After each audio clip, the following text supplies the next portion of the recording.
bugüne kadar yapılmış olan tüm açıklamaların hiçbir şekilde hükümet tarafından, devlet tarafından dikkate alınmadığını çok açık bir şekilde bugün bir daha görmüş bulunmaktayız. Bingöl'de 2 yıl boyunca EA isimli, 14 yaşından beri EA isimli bir kız çocuğuna 8 asker tarafından cinsel istismarda bulunulduğu, tecavüz edildiği, tecavüz eden bu 8 asker tarafından 8 asker ile ilgili yürütülen soruşturma dosyasında yargı tarafından verilmiş olan hukuksuz kararları hayretler içerisinde izlemekteyiz.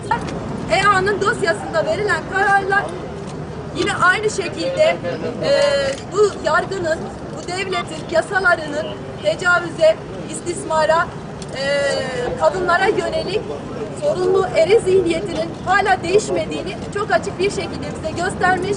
Aynı şekilde yeni NÇ'lere, yeni EA'lara davet çıkardığını da bizlere göstermiştir.